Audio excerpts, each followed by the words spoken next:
काजबिंदूमध्ये काय होतं, तुमच्या डोळ्याचं प्रेशर वाढतं आणि तो बाहेर येतो. म्हणजे कधी कधी तर इतका बाहेर येतो की ऑटोमॅटिकली डोळा फुटू शकतो. मृदुंग, चंडा, दिमडी, हलगी, नगारा, ढोल, ताशा, डफ असे एकावर एक आम्ही कॉलेजमध्ये एक एक एक सुरुवात केली वाजवायला. मला काही बोलावं असं वाटत नाहीये. मला असं वाटतं की तू एक एक इन्स्ट्रुमेंट काढावं, आम्हाला सांगावं आणि वाजवून दाखवावं. तर मी फक्त शांत बसणार आणि ऐकणार आहे. असं म्हणतात की रात्री झोपताना आपण जे ऐकतो ते आपल्या मेंदूत साठवलं जातं आणि त्याच्यावरती प्रक्रिया केली जाते असं म्हणतात. म्हणून रात्री झोपताना चांगलं बघावं, चांगलं ऐकावं असं म्हटलं जातं ना. नळावरती हा डोळा लिटरली आपटला आणि 4 तुकडे बुबुळाचे झाले आणि त्याच्यात कॉन्टॅक्ट लेन्सेस होते, त्यामुळे मेंदूला हेअर क्रॅक गेलेला आहे. मला सर्वश्रेष्ठ रचनात्मक दिव्यांग वयस्क कॅटेगरीमध्ये राष्ट्रपतींच्या हस्ते पुरस्कार मिळाला होता 2016 साली. तेव्हा प्रणब मुखर्जी राष्ट्रपती होते. म्हणजे एकट्यानेच फाईट करावं लागतं, तुमच्या मदतीला कोणीही नसतं. तुम्ही ब्लाइंड असा नाही तर काही असा, हे फाईट तुमचं तुम्हालाच करायचं आहे. आणि त्यानंतर मात्र मला जर इन्सिक्युअर वाटलं तर माझ्यामध्ये भांडण्याचा कॉन्फिडन्स आहे हे मला नव्याने जाणवलं. ऑर्केस्ट्रामध्ये प्रचंड लोक गात असतात, वाजवत असतात, पण तिथे मला घेतलं जात नाही. अरे वो तो कच्चा माल आहे, वो क्या बजाएगी. म्हणजे तबला, ढोलकी वगैरे हे पुरुषच चांगले वाजवू शकतात, बायकांना यातलं काय जमतं. एका ब्लाइंड व्यक्तीने तर अशी टीका केली होती की हे असं ताट्या वाट्या वाजवून भीक मागायची काय, हे कोणी वाजवेल असं तसं. आणि त्याच व्यक्तीच्या तोंडावर त्याच ताट आणि डावाने मी तलवारीचा आवाज काढून दाखवलेला आहे. त्याच्यानंतर ती बाई काही बोललेली नाही. भीक नाही मागत, उलट माझं नाव झालं ताटवाटी वाजवणारी म्हणून, दगड वाजवणारी म्हणून, नारळ वाजवणारी म्हणून. आता ज्याला जो विचार करायचा तो त्याच्या पद्धतीने ठीक आहे. फक्त हे मी चॅलेंज म्हणून याच्यासाठी स्वीकारते. आपल्या करिअरसाठी लग्नाला नकार द्यायचा असेल तर पालकांनीही समजून घ्यावं की ठीक आहे, पण करायचंच आहे तर तुम्ही सासर असं बघा की जे त्या मुलीच्या ह्या कलागुणांना जोपासणारं असेल. म्हणजे हा मेसेज मला असं वाटतंय ना की हा मेसेज फक्त व्हिज्युअली इम्पेअर्ड मुलींसाठी नाही आहे, हा इनफॅक्ट हा मेसेज सगळ्या मुलींसाठी आहे.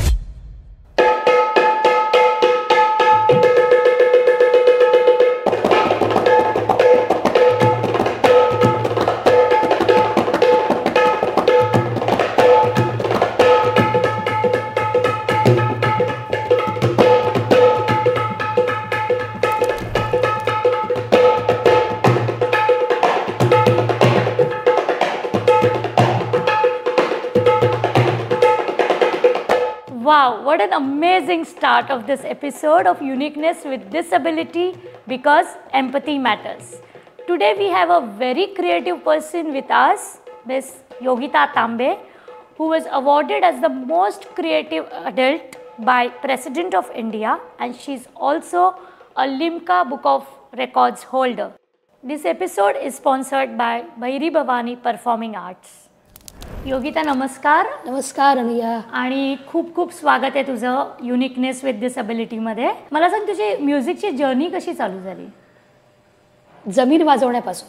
ओ हां, म्हणजे असं होतं की खूप लहान जेव्हा मला काही समजत पण नसेल तेव्हापासून मी वाजवते. म्हणजे असं जमिनीवरती असं असं असं काहीतरी करायचं, किंवा आता आजोबा असे असे थोपटायला लागले की माझी झोप उडायची आणि तेच असं करायला लागले की मला झोप लागायची. तर तिथपासून मला वाटतं तो रिदम सेन्स असावा, म्हणजे रक्तातच आलेला आहे, गॉड गिफ्टेड. आमच्या घरी असं ठरलं की मला तबला घ्यायचा आणि तो प्रॉपर शिकवायला सुरुवात करण्यासाठी कोणीतरी शिक्षक आणायचा. कारण तेव्हा तबला वादक, तबलजी वगैरे असे शब्द आमच्या घरापर्यंत पोचलेलेच नव्हते, कारण घरात आमच्या संगीतच नव्हतं मुळात. सतीश पिंपळे गुरुजी म्हणून यायचे शिकवायला. त्यांनी सांगितलं की हिला कोणीतरी मोठा कलाकार पाहिजे शिकवायला, कारण गॉड गिफ्टेड आहे. आणि नंतर मग मी शाळेत गेल्यानंतर मला शाळेने उस्ताद अल्ला रखा इन्स्टिट्यूटची स्कॉलरशिप देऊन 2 वर्ष शिकवलं. आणि त्यानंतर खरा जो तबल्याचा प्रवास आहे तो सुरू झाला असं म्हणायला हरकत नाही. आणि मग मी उस्ताद अल्ला रखा खान साहेब, नंतर श्री प्रवीण करकरेजी, त्यानंतर पंडित बाळासाहेब हिरेमठ, आणि आत्ता मी पंडित कालीनाथ मिश्रा यांच्याकडे तबल्याचं प्रशिक्षण आत्ताही घेते. आणि घराणेदार जे म्हणतो आपण, तबला कसा वाजवला पाहिजे, तर पंजाब, दिल्ली, लखनौ आणि बनारस अशा 4 घराण्यांचा अभ्यास तबल्याचा चालू आहे. ग्रेट. आणि तुझं शिक्षण कुठे झालं? म्हणजे तू म्हणालीस तुझ्या शाळेने तुला स्कॉलरशिप दिली, बरोबर? मग तुझं शाळेचं शिक्षण, कॉलेज कुठे झालं? सुरुवातीला आमच्या घरासमोर एक बालवाडी भरायची, तिथे मी जायचे, मला दिसत होतं. हां, थोडंसं. पण मग असं व्हायचं ना की ते ऑपरेशन माझं सक्सेस नाही झालं, नव्हतं झालं. म्हणजे हे इकडे काचबिंदू होता उजव्या डोळ्याला आणि इथे मोतीबिंदू होता. मोतीबिंदूचं तर कसं तरी झालं, पण काचबिंदूचं पूर्ण फेल गेलं. आणि डॉक्टर म्हणाले की जरी आता डोळ्यात दिसत असलं तरी जसं जसं वय वाढेल तशी तशी दृष्टी कमी होईल आणि इकडचा डोळा तुम्हाला सांभाळायला पाहिजे. तो बाहेर आला रे आला की काहीतरी औषध वगैरे त्यात त्यांनी टाकायला दिलं होतं त्यावेळेला. कारण काचबिंदूमध्ये काय होतं, तुमच्या डोळ्याचं प्रेशर वाढतं आणि तो बाहेर येतो. म्हणजे कधी कधी तर इतका बाहेर येतो की ऑटोमॅटिकली डोळा फुटू शकतो. एवढं त्याचं डेंजरस हे असतं. म्हणजे जे लास्ट स्टेज गेली काचबिंदूची तर. आणि त्याच्यावर आज सगळ्यात इलाज उपलब्ध नाही आहेत, आजही नाही आहेत. तर मला दिसत होतं नंतर नंतर असं झालं की वह्यांवरच्या काळ्या आणि निळ्या ज्या रेषा असतात त्या मला दिसायला कमी व्हायला लागल्या. आणि मग डॉक्टरांनी रिमाइंडर दिला की तुम्हाला आधीच सांगितलं होतं, आता तुम्हाला एखादी अंधशाळा शोधावी लागेल. मग कमला मेहता दादर अंधशाळेमध्ये माझं 1ली ते 7वी आणि 8वी ते 10वी ज्याला आपण इंटिग्रेशन एज्युकेशन प्रोग्राम म्हणतो, ही नॅपची संकल्पना आहे ज्यामध्ये डोळस आणि अंध विद्यार्थी एकत्र शिकतात आणि त्यांच्यासाठी रिसोर्स टीचर खास असतात. तर ते सरस्वती हायस्कूल नायगाव दादर इथे झालं आणि त्यानंतर मग रुईया कॉलेजमध्ये BA आणि मुंबई विद्यापीठातून इतिहासात MAची डिग्री घेतली. Wow, super. आणि रुईया कॉलेजमधून पण तुला सपोर्ट होता या बाबतीत? प्रचंड. म्हणजे आता तर मला आता कॉलेज सोडून जवळजवळ नाही म्हणायला एक 15-16 वर्ष झाली आहेत. 2009 साली माझं BA झालं आणि त्या दरम्यान म्हणजे 11वी पासूनच रुईया कॉलेजमध्ये अंध लोकांसाठी लुई ब्रेल डे साजरा केला जातो. त्याच्यामध्ये कल्चरल प्रोग्राम असतो, त्याच्यात सगळे व्हिज्युअली चॅलेंज मुलं भाग घेतात. आणि तिथे मी पहिल्यांदा ढोलक वगैरे माझ्या हाताला मिळेल ते मी वाजवत होते. आणि रुईया कॉलेजचे निळे सर, त्यांची नजर माझ्यावर पडली की हे काहीतरी. आणि तेव्हा मग युवा महोत्सवामध्ये, कारण 11वी-12वीला काही करणं शक्य नव्हतं, तर आम्ही तेवढ्यापुरतेच कार्यक्रम करत होतो कॉलेजचे वगैरे किंवा RPASचे वगैरे. तर यूथ फेस्टिवलला मात्र मृदुल निळे सरांनी मला उचललंच पहिलंच की फोक ऑर्केस्ट्रा जो इव्हेंट असतो मुंबई विद्यापीठाचा, तर त्याच्यामध्ये मृदुंग वाजवणं. मृदुंग ह्याच्या अगोदर मी कधीही वाजवलेला नव्हता, तो पहिल्यांदा मी रुईया कॉलेजमध्ये वाजवला. कारण शाळेमध्ये तबला ढोलकी ढोल याच्या पलीकडे फार काही मजल जात नसे आमची, कारण ती मर्यादित वाद्य होती. आणि हार्मोनियम कंपल्सरी, संगीताचा 100 मार्काची आम्हाला परीक्षा असायची, त्याच्यासाठी हार्मोनियम कंपल्सरी शिकवलं जायचं. त्यामुळे ते पण त्यांनी व्हायोलिन सतार वगैरे हे शिकवायला घेतलं, पण तारेशी तार काही जुळली नाही. मला वर्गाच्या बाहेर मात्र उभं राहावं लागलं, पण काही उपयोग झाला नाही त्याचा. पण तालाशी ताल मात्र नक्की जुळला. आणि मृदुंग, चंडा, दिमडी, हलगी, नगारा, ढोल, ताशा, डफ असे एकावर एक आम्ही कॉलेजमध्ये एक एक सुरुवात केली वाजवायला. आणि मग कॉलेज सुटल्यानंतर अरविंद मुखेडकर, तर त्यांनी मला सांगितलं की अगं हेच काय, तू काचेतून आवाज काढ, तू झाडूतून आवाज काढ, तू करवंटीतून आवाज काढ, तू उशीवरती काठ्या वाजवून ड्रमसारखा आवाज काढ, असे काय काय काय काय आयडिया द्यायला सुरुवात केली त्यांनी. आणि त्याच दरम्यान सुमितने दगड आणि नारळाचा सगळा भाग म्हणजे झावळ्या, शहाळी, करवंट्या, आणखीन इतर गोष्टी बऱ्याच काही, तर त्याच्यावरती एक प्रोजेक्ट केला होता. वाद्य म्हणजे दगड आणि नारळांचंच वादन बस. दगडामध्ये पण मग दगडांच्या विट्या, पाटा वरवंटा, साधे दगड, गोटे हे ते वगैरे अशा पद्धतीचं. आणि मग त्याच्यातून त्या आयडिया मिळत गेल्या. मग मी मातीच्या पणत्या वाजवायला सुरुवात केली अलीकडे. म्हणजे पहिला प्रयोग मी दिवाळीसाठी केला होता, पणती वाजवण्यासाठी.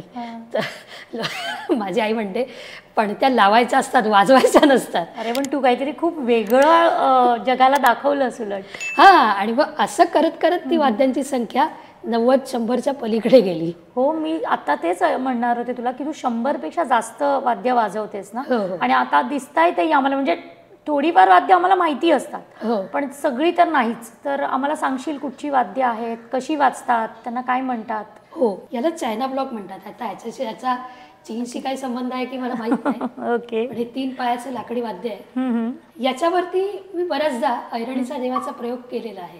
ऐरणीचा देवा तुला आठव. पण आता याच्यामध्ये एक चॅलेंजिंग प्रयोग आहे, चलो दिलदार चलो. कारण हे काय करायचंय, हे तर वाजवायचंच आहे, त्याबरोबरीने ही पॉइंट करायची टाळी.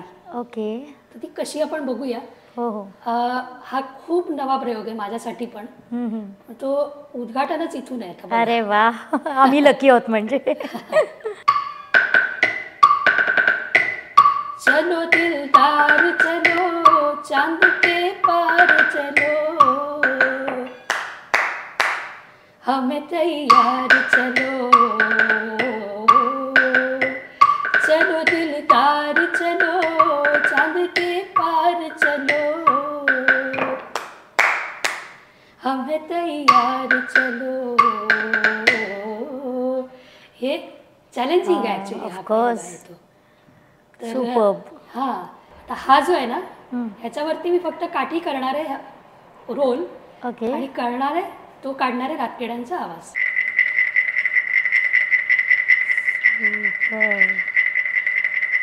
इथे गेला की तो बेडूकबडे. हा मला आत्ता गावाला लागलेला शोध. ओरडला ना की हे वाद्य डोळ्यासमोर आणायचं. हो हो, नक्कीच ते येईलच आमच्या डोळ्यासमोर. अजून काय काय इन्स्ट्रुमेंट्स आहेत तुझ्याकडे? अशी टेक्निकली पकडणं आणि त्यानंतर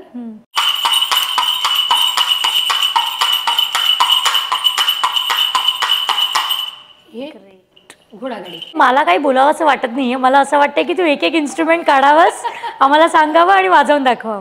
तर मी फक्त शांत बसणार आणि ऐकणार आहे.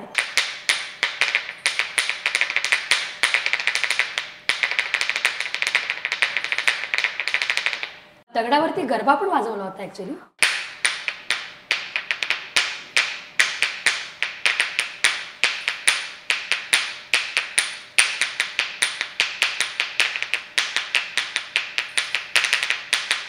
नाही पण खरंच म्हणजे दगडातून पण इतका छान आवाज येऊ शकतो हे मला आज कळलंय. ते दगडांना किंमत आपण एकतर पायाखाली तोडवण्या इतपत देतो किंवा देवपूजा करण्या इतपत देतो, आणि मधला भाग म्हणजे दगड मारण्यासाठी वापरतो. पण हाही एक भाग असू शकतो. आता ही पणती, आता मी ह्याच्यावरती दगडावरती मी खूप जोर लावला होता, तर ही पणती तितक्याच सॉफ्ट हँडेडली आपल्याला ऑपरेट करायची. कारण जरा जरी त्याचा जोर वाढला तरी एक तर ही नाजूक आहे, आणि सिलेक्शन पण असं आहे की इथे कुठलीच डिझाईन नाहीये, हाताला खरखरीतपणा अजिबात लागत नाहीये. पूर्ण पातळ गुळगुळीत पणती तीच वाजू शकते. आता हे जे आहे, पूर्वी एक खुळखुळा यायचा एक प्रकारचा, तो असा असा असा फिरवला की त्याचा जो आवाज यायचा.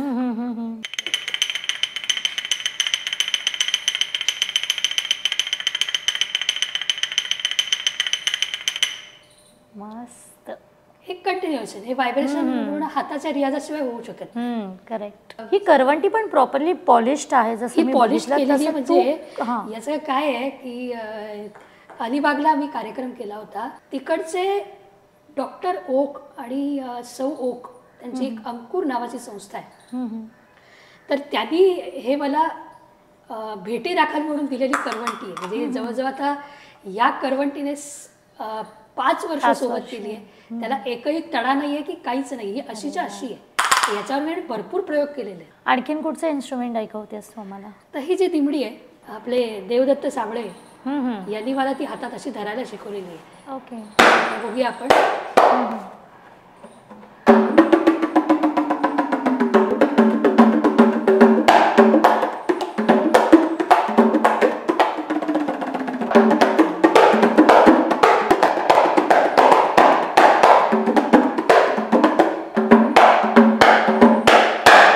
एक्सिलेंट योगिता. म्हणजे तुझे कान किती शार्प असतील हे मी विचार करते की तू प्रत्येक गोष्टीत इन्स्ट्रुमेंट शोधतेस आणि त्याच्यावर प्रयोग करतेस, आणि खूप छान. म्हणजे पारंपरिक गोष्टी तर तू करतेच आहेस फॉलो ऑफकोर्स ज्या आल्या आहेत, पण हे जे आहे ना दगडातून, करवंटीतून, पणतीमधून, ते त्याच्यासाठी किती अलर्ट राहावं लागत असेल. असं किती अलर्ट असतेस तू, असं मला आता विचारावं असं वाटतं तुला? अलर्ट म्हणण्यापेक्षा मी 24 तास गाणीच ऐकत असते. अशी घरामध्ये 24 तास गाणी लावलेली असतात. म्हणजे रात्री झोपताना पण मी लिटरली मोबाईल बंद करायचा विसरते आणि सकाळी उठल्यावर चालू असतं. त्याच्यामुळे ते नकळत एक मूर्त अंगामध्ये असं मला वाटतं. कारण जनरली असं म्हणतात की रात्री झोपताना आपण जे ऐकतो ते आपल्या मेंदूत साठवलं जातं आणि त्याच्यावरती प्रक्रिया केली जाते असं म्हणतात. म्हणून रात्री झोपताना चांगलं बघावं, चांगलं ऐकावं असं म्हटलं जातं ना. तर त्यामुळे मी गाणीच ऐकत झोपते आणि गाणी ऐकत उठते. कुठलीही गाणी मला चालतात, कारण मला त्याच्यात मेन म्हणजे रिदम शोधायचं. आणि दुसरी गोष्ट, जेव्हा पाऊस पडतो किंवा अशा निसर्गरम्य ठिकाणी जेव्हा असतो तर त्यावेळेला जे वेगवेगळे आवाज कानावर पडत असतात. मला असं वाटतं ना की आम्ही श्वास घेतो, तू रिदम श्वासाबरोबर रिदम पण आतमध्ये घेत असशील, तो बाहेर सोडतच नसशील असं मला एकंदरीत वाटतं तुझ्याकडे बघून. आणि योगिता, मला अजून एक बोलायचं होतं की तू आता बोलता बोलता मला म्हणालेलीस की वयाच्या एका ठराविक एजपर्यंत तुला दिसायचं. हो. तर ते किती एजपर्यंत तुला दिसत होतं आणि म्युझिक त्याच्या आधीच तुझ्याकडे आलेलं की कसं होतं? म्युझिक तर खूपच आधी आलं. म्हणजे त्याचा दिसण्याशी काही संबंध नव्हता. मला 10व्या वर्षापर्यंत मोठी अक्षरं वाचता सुद्धा येत होती. मोठीच्या मोठी जी असायची ना ती वाचताही येत होती. आणि मग एकदम हळूहळू हळूहळू कमी झाली आणि इकडे उजव्या डोळ्याने तर मला अजिबातच नंतर दिसायचं कमी कमी व्हायला लागलं. आणि त्याचं पर्यावसन असं झालं की 10वीला होते मी, 18व्या वर्षी माझं शिक्षण उशिरा सुरू झालं. तर 10वीला असताना माझ्याच हॉस्टेलमध्ये बाथरूममध्ये नळावरती हा डोळा लिटरली आपटला आणि 4 तुकडे बुबुळाचे झाले. आणि त्याच्यात कॉन्टॅक्ट लेन्सेस होते, त्यामुळे मेंदूला हेअर क्रॅक गेलेला आहे. मेंदूमध्ये ज्या आपल्या डोळ्यांची जी एक नस असते ना तिथे हेअर क्रॅक गेला आहे. म्हणजे आजही ड्रिलिंग मशीन किंवा मोठंच्या मोठं काहीतरी यंत्र असेल किंवा डीजे सारखे काही आवाज असतील ना, तर हा हेअर क्रॅक इथपासून ते पार हे इथपर्यंत ऑप्टिकल्स जे इकडे इकडे आहेत मागचा भाग डोक्याचा तिथपर्यंत दुखून मला आजही चक्कर येते. आता ह्या घटनेला जवळपास 22-23 वर्ष झाली, पण आजही मला तशी चक्कर येते. आणि चक्कर आली की मी स्वतःला आजही सावरू नाही शकत. आणि त्यामुळे माझी मोबिलिटी फार कच्ची राहिली आहे. मी एकट्याने प्रवास करताना फार म्हणजे मला त्रासदायक होतं हे सगळं. असं होतं. आणि अचानक समजा आता मी चालते एकटी आणि जर कोणी मागून हॉर्न वाजवला तरी पण मला अशी चक्कर येते विचित्र. असं विचित्र होतं काय. पण मग हा तू जे म्हणालीस की डीजेचा वगैरे तुला त्रास होतो, तू जेव्हा हे शोज करतेस आणि तेव्हा ह्या रिदम इन्स्ट्रुमेंटचा जर आवाज जास्त असेल तर तेव्हा तुला त्रास नाही होत का काही? नाही, रिदम आता मी शो करत असेल ना, मला समोर मॉनिटर नसता तरी चालतो. असला तर मला कदाचित त्रास होतो थोडा थोडा. पण मॉनिटर समोर नसेल, तिथे बाहेरच्या बाजूला असेल आउटसाइडर, तर मला काही वाटत नाही. योगिता, तू ऍक्टिंग पण करतेस असं मला कळलंय, तर त्याच्याविषयी आम्हाला सांग. नाट्यशाला ही विशेष मुलांसाठी काम करणारी संस्था आहे मुंबईमध्ये. कांचनताई सोनटक्के त्याच्या संस्थापिका आहेत. तर त्यांच्याकडे खूप काही शिकायला मिळालं अभिनयाबाबतीत. म्हणजे नाही म्हणायला, ही सगळी गोळाबेरीज केली तर मी 20 नाटकांना पार्श्वसंगीत दिलेलं आहे. आणि एक कांचनताईंचा आणि कमलाकर सोनटक्के सरांचा विश्वास होता की मी अभिनय पण करू शकेन. पण तो योग काही दुर्दैवाने जुळून आला नाही, कारण नंतर कोविड आला आणि हे सगळं प्रकरण सुरू झालं. तर मग सुमित पाटीलने पहिलं नाटक मला अभिनय करण्यासाठी दिलं, रंगगंध. पूर्णपणे मुख्य भूमिका माझ्याकडे दिली होती की तू बोलू शकते. अरे बोल, ठीक आहे, पण मी चालणार वगैरे स्टेजवर कसं? तर ते तू माझ्यावरती सोड, आपण बघूया. अर्थात हे नाटक पूर्ण बैठ आहे, त्याच्यामध्ये काही चालणं वगैरे नव्हतं होतं. ते 1-2 पार्शली मुलींनाच फक्त चालणं होतं, बाकी आम्ही बैठ्या शैलीतच ते नाटक केलं होतं. आणि आता करतोय वारी मनाची, त्याच्यामध्ये मला थोडंसं चालणं वगैरे आहे. तर ते हळूहळू होईल यात मला आता कॉन्फिडन्स वाटायला लागलाय. आणि बॅकग्राऊंड म्युझिकचा अनुभव होता नाटकांना. तो 8वीमध्ये सच्चा कलाकार नावाचं नाटक केलं होतं. त्याच्यामध्ये शिक्षकांनी सपशेल नकार दिला होता, आम्ही करणारच नाही म्युझिक. तेव्हा ते पूर्ण त्यांनी माझ्याकडून करवून घेतलं. आणि संगीताला राज्य शासनाचा पहिला पुरस्कार मिळाला होता मला संगीतामध्ये 8वीत असताना. आणि नाटक मला आवडत होतं. मी कोविड काळामध्ये आणखी एक प्रयोग केला होता. म्हणजे 1.5 तास ते 2.5 तास मी तबल्याचा रियाज करायचे. आणि पुढचा जो दुपारच्या जेवणानंतरचा जो वेळ असायचा, कारण मी स्मार्टफोन वापरतच नव्हते, तर दुपारच्या जेवणानंतरचा वेळ मी पूर्ण मोठ्याने पुस्तक वाचून ते रेकॉर्ड करायची की ते अभिवाचन बरोबर होत आहे ना, अशी ती मेहनत घेतली गेली ती आत्ता कुठेतरी कामी येते असं मला वाटतं. तर मी बघितलं की आपण खूप निराशेच्या गर्तेत होतो आणि 5 वर्षामध्ये ती पूर्ण कमी झाली असं पण अजून आपल्याला तितक्या आत्मविश्वासाने म्हणता येत नाहीये. आणि निराशेवर सर्वात उत्तम रामबाण औषध म्हणजे मनाचे श्लोक. आता काही वेळेला ऐकताना वाटेल की काही काय बोलताय, पण असं नाहीये. मनाचे श्लोक असे आहेत की काउन्सिलरची गरज पडणार नाही ज्याने मनाच्या श्लोकांचं पठण केलंय. खरं. मग हे मनाच्या श्लोकांमध्ये एक्झॅक्टली काय आहे हे मी सहज म्हणून आमच्या शाळेचा कमला मेहताचा ॲल्युमनाईजचा ग्रुप आहे, तिथे मी सहज म्हणून ठेवलं आणि मग ते म्हणाले, अरे तू ह्याचं रोज हे का नाही करत, चिंतन का नाही करत. आणि मग तो प्रवास सुरू झाला, कमला मेहताच्या आमच्या ग्रुपपासून सुरू झाला आणि मग हळूहळू करत करत 25 ग्रुपपर्यंत ते चिंतन जायला लागलं आणि ते चिंतन ऐकायला लागले गुजरात, राजस्थान, मध्य प्रदेश, उत्तर प्रदेश, पंजाब, हरियाणा इकडचे लोक ऐकायला लागले. आणि त्यांनी अशी मागणी केली की आपका ये जो मराठी में जो है ना, ऐसा तो थोड़ा थोड़ा समझ आता है, लेकिन प्रॉपरली समझने के लिए अगर आप हिंदी में इसका विवेचन करने की कृपा करेंगी तो अच्छा होगा. मग मी ते हिंदीत सुरू केलं आणि आज आताच्या घडीला जवळजवळ 55 व्हॉट्सअप ग्रुप्सवरती हिंदीतून सुद्धा हे चिंतन प्रसारित होत आहे. वाव.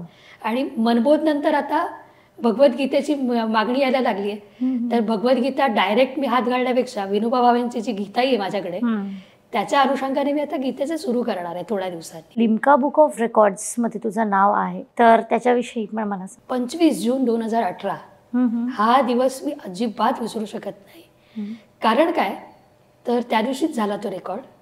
तर त्याची जी म्हणजे त्याच्या मागची मेहनत होती ती फारच प्रचंड होती. मुळामध्ये सुमितची फार इच्छा होती की मी लिम्का बुक रेकॉर्ड केला पाहिजे. आता इतकी वाद्य वाजवते, आता 18 साली मी जवळपास 50-60 वाद्य वाजवत होते. मी तेव्हा काही 100 वाद्य वगैरे वाजवत नव्हते.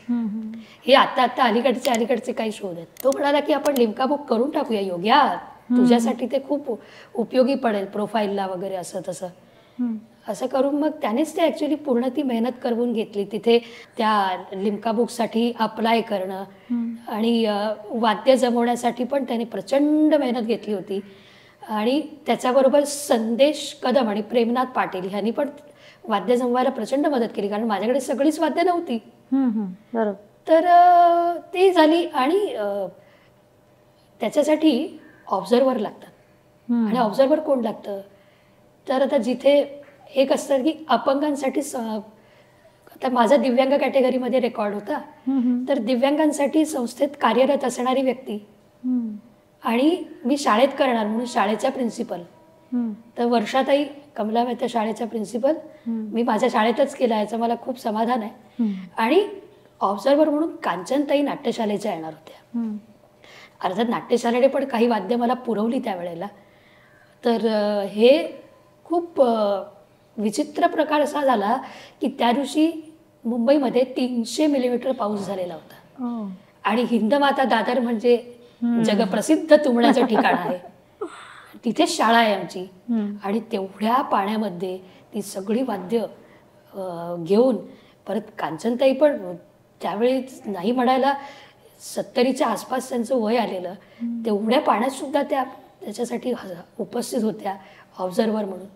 आणि हे खूप वेगळंच थ्रिल होतं ॲक्च्युली, कारण काही वाद्य तर अक्षरशः उतरली पावसामुळे, ती वाजायला तयार नाही.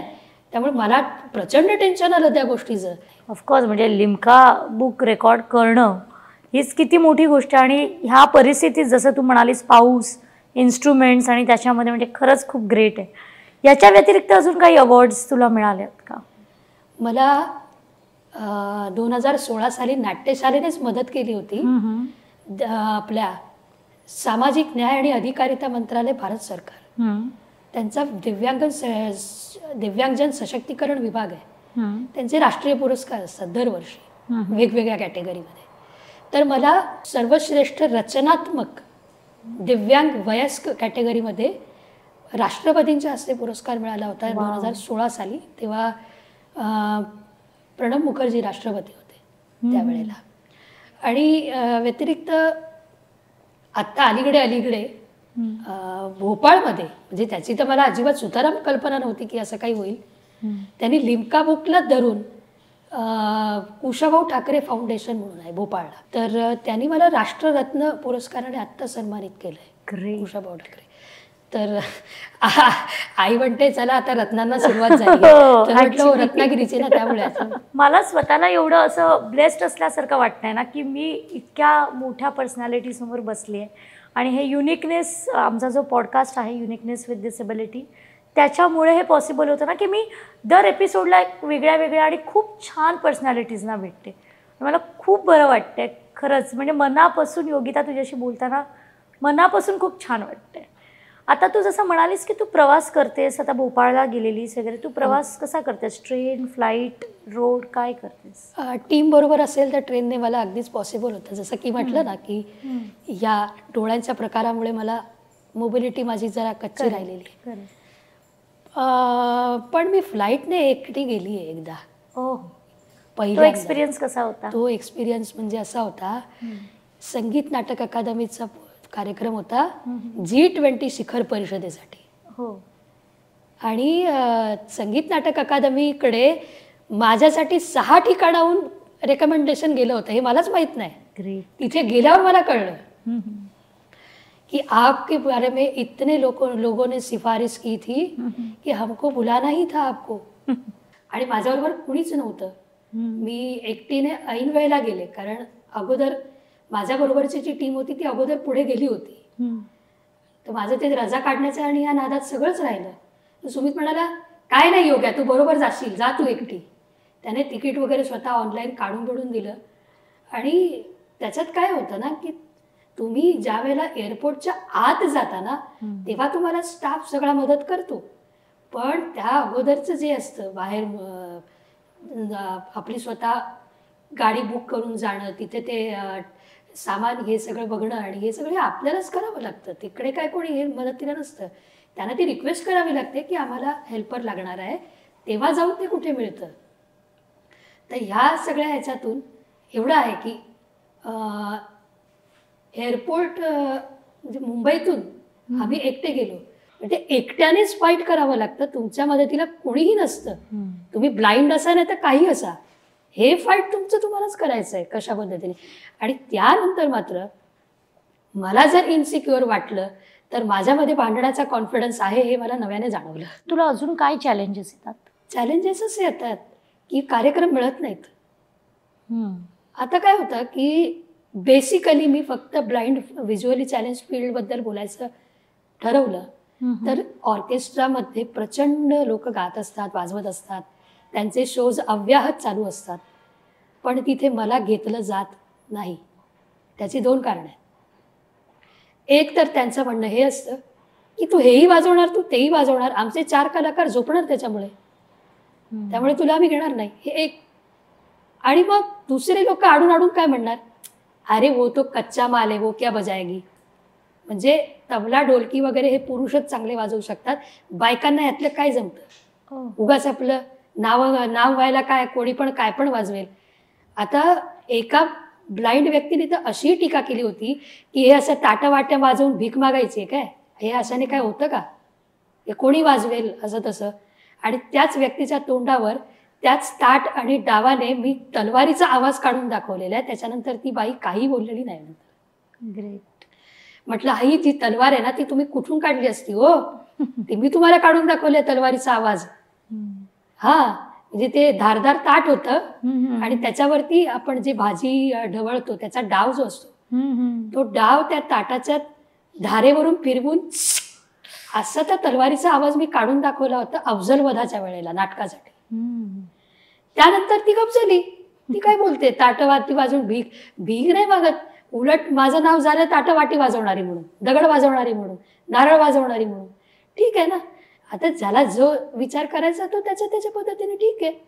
फक्त हे मी चॅलेंज म्हणून याच्यासाठी स्वीकारते की मला कार्यक्रम मिळत नाहीत, शाळेच्या तुटपुंजा पगारावरती काम करावं लागतं. मग मी विचार केला मला 4च प्रोग्राम मिळू देत, पण ते मी कच्चित वाजवणार त्याच्यामध्ये मात्र मी कमतरता ठेवणार नाही.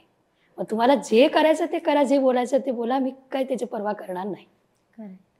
टॅलेंट ओळखायला पण ना समोरच्या माणसाला तेवढी कॅपॅसिटी असली पाहिजे असं मला वाटतं योगिता. म्हणजे जी माणसं तुला असं म्हणतात ना की ताट वाट्या वाजवून काही करता येत नाही, त्यांना म्हण की माझंच नाव लिम्का बुक ऑफमध्ये आहे, तुमचं नाही आहे. कारण तुम्ही त्या ताटा आणि वाट्यांना फक्त एकाच माध्यमासाठी बघताय. मी त्याच्यातून क्रिएटिव्हिटी करू शकते, मी त्याच्यातून खूप काही करू शकते आणि तू ते दाखवतेस. त्याच्यामुळे मला वाटत नाही की तुला स्वतःला प्रूव्ह करण्याची काही वेगळं स्टेज पाहिजे.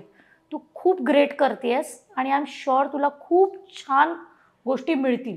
तू अशा लोकांकडे दुर्लक्ष करशील तर जास्त पुढे जाशील असं मला वाटतं. मला तुझ्याकडून ना एक सोसायटीला ज्या मुली स्पेशली व्हिज्युअली इम्पेअर्ड आहेत त्यांना आणि त्यांच्या पालकांना तू काय सांगशील? बेसिकली काय होतं, आता आमची मुलींची शाळा आहे कमला मेहता. तिथे ना सगळ्या पद्धतीने मुलींना तयार केलं जातं. कोणी मुली स्पोर्ट्समध्ये येतात, कोणी डान्समध्ये येतात, कोणी आमच्यासारखे म्युझिकमध्ये येतात. पण शाळेतून बाहेर पडल्यानंतर त्यांचं काय, तर पालक म्हणतात बस झालं, शाळेत शिकली तेवढं खूप झालं, इथे काय आता एवढं आम्ही तुझ्या मागे नाही बाबा फिरू शकत. कारण बरोबर आहे, त्यांचीही वय व्हायला आलेली असतात तोपर्यंत. आणि नंतर नंतर असं होतं ना की ती मुलगी कॉलेजला जाईल, कुठेतरी प्रेम विवाह वगैरे संबंध जुळवेल, हे करेल ते करेल, आणि एकदा का ती लग्नाच्या बंधनात अडकली की तिची सगळी कला झोपते. तर मुळामध्ये पालकांनी अवेअर राहिलं पाहिजे की आपली मुलगी जे शिकली आहे त्याचा तिला भविष्यामध्ये करिअर म्हणून कितीतरी उपयोग होऊ शकतो, हे पालकांनी जाणून घेतलं पाहिजे.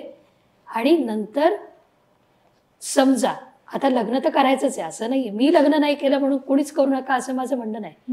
आणि जर कोणत्या मुलीला आपल्या करिअरसाठी लग्नाला नकार द्यायचा असेल तर पालकांनीही समजून घ्यावं की ठीक आहे असं आहे. पण करायचंच आहे तर तुम्ही सासर असं बघा की जे त्या मुलीच्या ह्या कलागुणांना जोपासणारं असेल, त्यांना सपोर्ट करणारं असेल तर, आणि तरच ह्या मुली ज्या आहेत त्या ज्यांनी खूप केलं आहे समाजात, शालेय जीवनात केलं आहे, कॉलेज जीवनात केलं आहे, पण लग्नानंतर ते सगळं बसलं आहे, असं होऊ नये.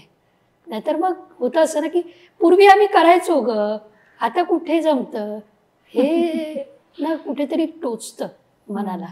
म्हणजे हा मेसेज मला असं वाटतंय ना की हा मेसेज फक्त व्हिज्युअली इम्पेअर्ड मुलींसाठी नाही आहे, हा इनफॅक्ट हा मेसेज सगळ्या मुलींसाठी आहे आणि सगळ्या पालकांसाठी आहे की तुम्ही जर तुमच्या मुलीला पार्टनर शोधून देताय तर ती फॅमिली पण बघा जिथे जे काही ती शिकली आहे, तिच्या हॉबीज आहेत, तिला जे काही करायचं आहे ते ती छान मुक्तपणे करू शकते. So thank you Yogita, thank you so much. आणि खरंच खूप बरं वाटलं तुझ्याबरोबर बोलून. आणि असंच खूप छान शो करत राहा, आम्हाला सगळ्यांना तुझ्या शोमध्ये बोलवत राहा.